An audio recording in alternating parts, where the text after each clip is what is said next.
ओर से आयोजित किया गया था, जिसमें वैज्ञानिकों द्वारा कृषकों को बेहद महत्वपूर्ण जानकारियाँ दी गयी। भोगांव क्षेत्र के KVPI सी मुरली नगर में रिमोट सेंसिंग एप्लीकेशन सेंटर द्वारा किसानों के लिए संजीवनी कृषक गोष्ठी का आयोजन किया गया, जिसमें मुख्य अतिथि की भूमिका में जिलाधिकारी महेंद्र बहादुर सिंह की मौजूदगी रही। यहाँ सैकड़ों की संख्या में किसानों की भी मौजूदगी रही। गोष्ठी में बाहर से आए कृषक वैज्ञानिकों की ओर से फसलों में होने वाली खामियों को दूर किए जाने के बारे में बेहद महत्वपूर्ण जानकारियाँ दी गयी। साथ ही कृषि विभाग के अधिकारियों की ओर से भी यहाँ किसानों की समस्याओं को सुना और उनका निस्तारण भी किया गया। आप भी इन तस्वीरों में देख सकते हैं किस तरीके से बारी बारी से किसानों फसल में होने वाली समस्याओं के बारे में जानकारी जुटाई जा रही है और इन समस्याओं का निस्तारण भी किया जा रहा है। यहाँ कृषि वैज्ञानिकों द्वारा भी किसानों को बेहद महत्वपूर्ण जानकारियाँ दी गयी। फसल में बेहतर प्रदर्शन करने वाले किसानों को सम्मानित करने का काम भी किया गया है। यहाँ महिलाओं की भी खासी भीड़ दिखी गई। महिलाओं को भी यहाँ कई योजनाओं से जागरूक करने का काम किया गया। क्या नाम है सर आपका? मेरा नाम अजय कुमार अग्रवाल है। मैं एक साइंटिस्ट हूँ और remote sensing application centre Uttar Pradesh में उसके पद पे डायरेक्टर के पद पे हूँ मैं। यहाँ पर हम लोग सैटेलाइट से पूरे उत्तर प्रदेश की मैपिंग और तरह तरह के काम करते रहते हैं, नेचुरल रिसोर्सेज वगैरह में काम करते रहते हैं। सर, जो आज कार्यक्रम यहाँ पर हो रहा है, तो आज क्या कार्यक्रम रखा गया है और कार्यक्रम की क्या जानकारियाँ लोगों को आप उपलब्ध कराएंगे? ये कार्यक्रम जो है हमने अपने विशेष कर से किसान भाइयों के लिए रखा गया। हम लोग चूँकि वैज्ञानिक लोग हैं, सैटेलाइट से हम लोग यहाँ पे मैपिंग जब करते हैं या यहाँ की जो मृदा परीक्षण करते हैं, उसका सही उपयोग जब तक किसान तक नहीं पहुँचे तब तक उसका कोई मतलब नहीं रहता। इसलिए हमने क्या किया है कि इनके जो एक गांव लिया हमने, एक मॉडल स्टडी है जिसमें कि उन गांव के सॉइल के सैंपल्स को लेके और उसकी हमने अपने लैब में टेस्टिंग कराई और उसमें ये निकाला गया कि उनकी ज़मीन में क्या कमी है, क्या उसमें जो हमारे सॉइल से रिलेटेड जो साइंटिस्ट हैं उन्होंने इसको बहुत अच्छी स्टडी करने के बाद में ये एक कार्ड हमने बनाया, जिसे आप समझ लीजिए सॉइल हेल्थ कार्ड का ही एक रूप है। और किसानों को उससे ये पता चलेगा कि हमारी वास्तव में ज़मीन की अम्लीय क्षमता क्या है या उसके अंदर कार्बन उसमें कितना है, कितना उसमें हम डालें, उसके बेसिस पे हम लोग डिसाइड कर सकते हैं कि कितना इसमें गोबर पड़ेगा या यूरिया कितनी डाली जाए। एक वैज्ञानिक पद्धति है। ऐसा होता है हमारे किसान भाई इतना अभी जानते नहीं हैं कि वैज्ञानिक दृष्टिकोण जो है उसको उपज को बढ़ाने में बड़ा कारगर चीज़ होता है। इसके बारे में हम जानकारी देंगे और इनके हमने प्लॉटों की टेस्टिंग करा के एक सर्टिफिकेट भी हम डिस्ट्रीब्यूट करेंगे। इसमें हमारे यहाँ के मैनपुरी के जिलाधिकारी महोदय, CDO महोदय और जो कृषि अधिकारी हैं, बाकी सब लोग भी यहाँ पे आ रहे हैं और इनके साथ बैठ के एक हम उनसे संवाद स्थापित करेंगे जिससे कि यहाँ की जनता और ज़्यादा लाभान्वित हो। ठीक है, धन्यवाद सर जी। और मैं remote sensing application centre Lucknow से आया हूँ और यहाँ पे गोष्ठी का कार्यक्रम, किसान गोष्ठी का आयोजन रखा गया है, जिसके तहत हम किसानों को कुछ ग्लोबल वार्मिंग, क्लाइमेट चेंज, इस तरह के बारे में हम लोग आज चर्चा करेंगे। और हम लोग इस पे भी चर्चा करेंगे कि जो फार्मर हमारे हैं जो परंपरागत खेती, धान, गेहूँ इस तरह से कर रहे हैं लगातार, तो उससे हम कैसे उनको हट के अलग से फसलों को के बारे में उनको जानकारी दें, ताकि सगंधी पौधे हैं जो अलग मेडिसिनल प्लांट हैं इस तरह से, तो हम उनको किस तरह से उसके तरफ ले जाएं, उनकी तरफ उन्मुख करें ताकि उनका विकास ज़्यादा तेज़ी से हो सके, जो उनकी आय है वो बढ़ सके। और अभी जो ये लेटर हमारे पास देख रहे हैं, ये हमारे ऑफिस का संक्षिप्त परिचय है।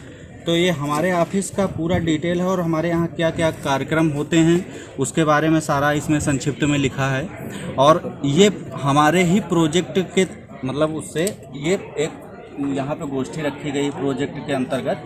तो इसमें जो हमारा मेन उद्देश्य है वो अभी जो इतना टेम्परेचर बढ़ रहा है एटमॉस्फेयर में, वो किस कारण से बढ़ रहा है और हम किस तरह से उसको कम कर सकते हैं, इस पे कुछ चर्चाएं होंगी हमारे अधिकारीगण के द्वारा और साइंटिस्ट सभी लोग आए हैं। एक बात बताइए, ये किसी कंपनी की तरफ से या फिर गवर्नमेंट? नहीं, गवर्नमेंट संस्था है, कंपनी की तरफ से। ये कंपनी नहीं, गवर्नमेंट का ऑफिस है, यूपी गवर्नमेंट का ऑफिस है, उसके तहत हमारी परियोजनाएं चलती हैं।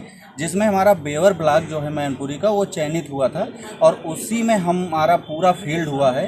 उसके तहत हमने सैंपलिंग भी करवाई है। तो सैंपलिंग के तहत मैंने ये देखा है कि जैसे मिट्टी में कार्बन की मात्रा जो है तो 0.6, 0.7, 0.8 लगभग के करीब होनी चाहिए।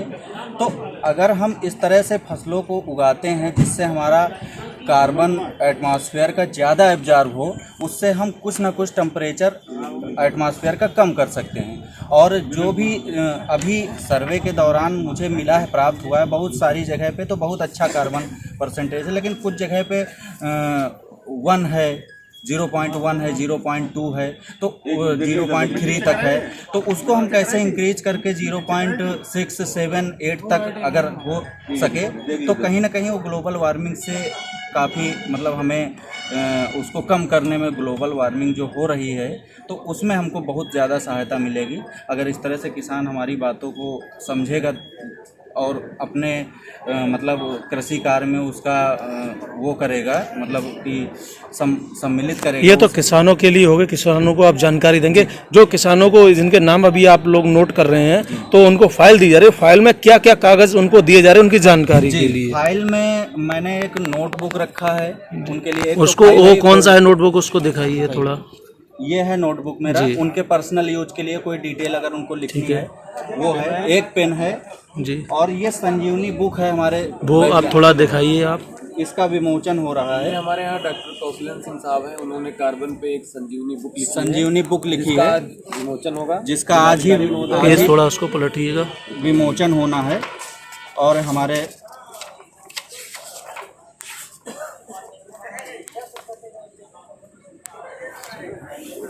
और पलटिए अगला,